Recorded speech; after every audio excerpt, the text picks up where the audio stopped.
the story of Robert de Villa. You know who that is? No, you don't, because I do. 3 months ago, I gave khutbah in Fort Worth. I haven't been to that masjid in 4 or 5 years, and they invited me for some reason, and I went. And I gave khutbah there. My khutbah was about dua.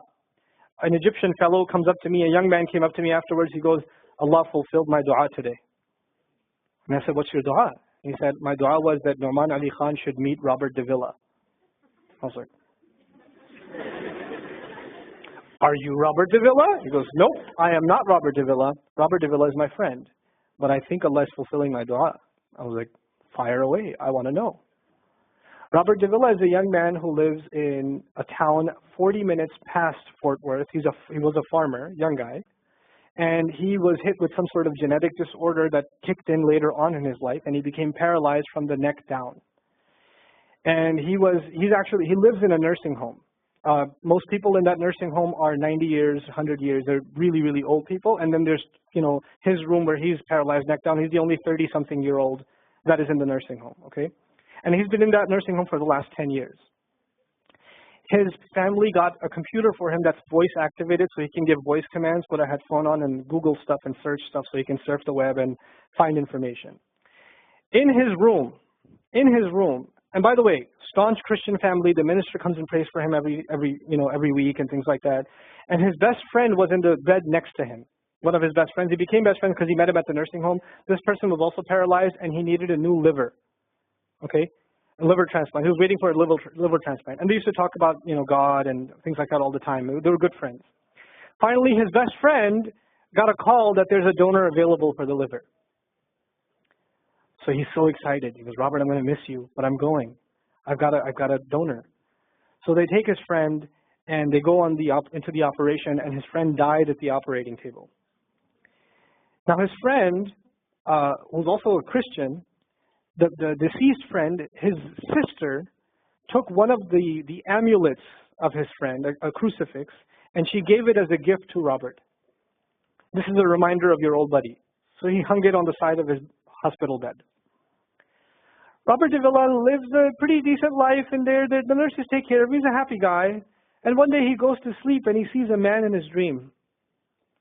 That man says his name is Muhammad. And he says, pointing at the crucifix, God did not send messengers so they would worship the messengers. God sent messengers so you could worship God. And Jesus was just a man. He walked in the markets and he ate food. He walked in the markets and he ate food, and the dream stopped. He only knows that Jesus was just a man. He knows there's a man named Muhammad that said that to him. He said that messengers came so people could worship God and not the messengers. This is all he knows. So he starts Googling Muhammad. He finds Islam. He takes Shahada. When he takes Shahada, he wants to learn about the Quran. So he goes on these chat sessions and finds somebody needs to teach me Quran. He finds a brother in Egypt that he gets together with on Skype to try to learn Arabic. Learn the Arabic alphabet. Once he learned the Arabic alphabet, he learned to recite the Quran. He memorized 10 surahs from his hospital bed. Then he said, I'm beginning to memorize the Quran, and I'm beginning to learn about this prophet, but I need to understand the Quran. So he starts Googling how to understand the Quran. And for some reason, he ends up on my videos. And he starts watching my stuff. And he watched almost everything. And then here's the kicker. In the nursing home, there was an Egyptian fellow that used to come in and do some repair work. The Egyptian fellow has his own awesome story. The guy had basically lost faith. He wasn't religious. The nearest masjid to him was 50 miles away. So he didn't really go to Jummah much anymore. But he felt a spiritual void, so he started going to the church just to feel closer to Allah. Raised Muslim. He goes to the church just to feel closer to Allah. He's passing by Robert's room one day and he hears وَالْعَصْرِ إِنَّ الْإِنسَانَ لَفِي خُسْرٍ. So he walks into his room and says, Robert, what are you listening to? Robert says, nothing. That was me. And the guy says, you're a Muslim? He goes, yeah, I became Muslim. And now this friend is in shock. How does Allah guide someone in the middle of Churchtown, USA, in a nursing home, with a crucifix on the side of his bed that he doesn't even have the physical strength to move. And the guy himself says, I want to come back to Allah. So he tells him about his, the friend he found online, Noaman Ali Khans. So the Egyptian fellow starts watching my videos. And then he says, I wish I could meet him one day. And he says, okay, I'll pray for you. And after 5 years, that Egyptian friend shows up at the same masjid that I haven't been to in 4 years. And after Jummah says, I think Allah wants to fulfill my friend's dua and my dua. So I said, I think He does. Let's go. So I took a few of us and we went. And we met with Robert. We had a beautiful conversation with him. And inshallah, for Eid, we're going to go to his nursing home again. The nursing home was pretty shocked. You're all here to meet Robert? Yep. Yep. Why do you want to meet him? He's an inspiration. Let me check if we can. They had to call the hospice administrator and all this stuff, and then eventually let us in.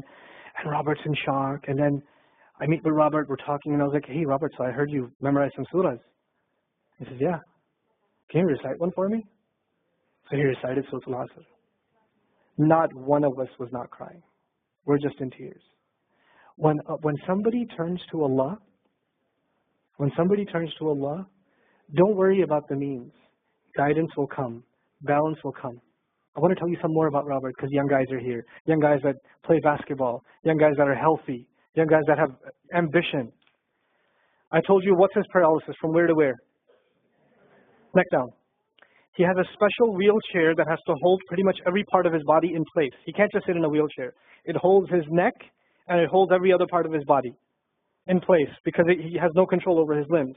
And he has to have a special van where the wheelchair locks in so that if it goes through a bump or whatever, he doesn't, receive the shock. So he made a request. He wants to go to the Friday prayer.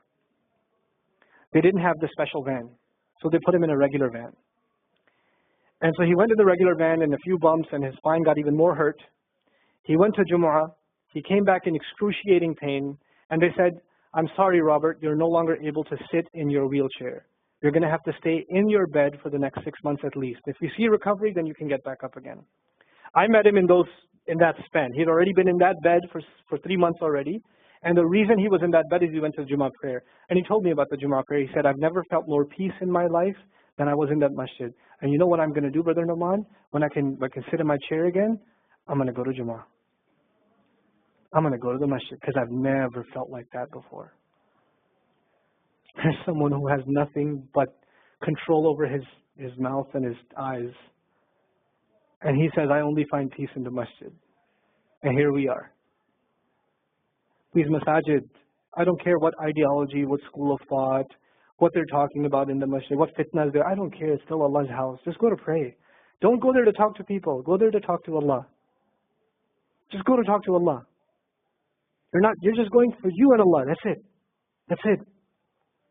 Other things will come, but you're not going for them. You're just going there to find peace. You'll become different people. If Allah can guide Robert Davila, Allah can guide everybody. And then he said, sometimes I wonder why Allah put me in this position. And then I say to myself, what am I kidding? Allah has given me so much. I am so grateful for what He gave me.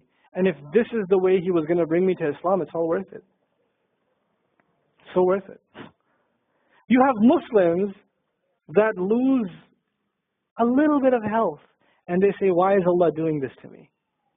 And this man, if you would think, nowadays atheists argue because of suffering, there's no God. If one man has in a position to say, I don't believe in God. If there was a guy, why would I be in this position? It would be Robert Davila. That guy would say, I don't believe in God. If there was one, why would I be in this mess? And yet he's in this position, and I've never seen a face with more nur. Never. I've never seen a face that has more contentment on it. He's so satisfied with life. He's so happy.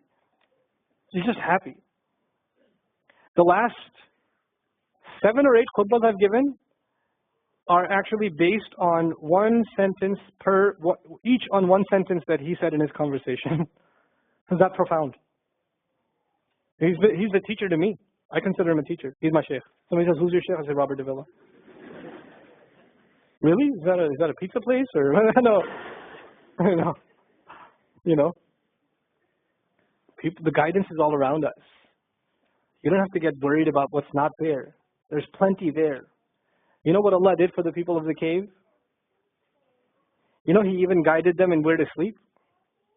You know, He even guided them on where to turn. As the sun was coming, they'd turn away from it. As the sun came from the other side, they'd turn the other way. Allah will guide you in your sleep when you make dua to Him. He'll even guide you in your sleep. Every toss and turn will be guided by Allah. Can you imagine? We shouldn't be skeptical in Allah's guidance. We shouldn't worry about how am I going to find balance. No, that's Allah's job to guide you. Your job is to talk to Him. Your job is to get sincere. That is the message I have for you. That is how we're going to find balance. Honestly.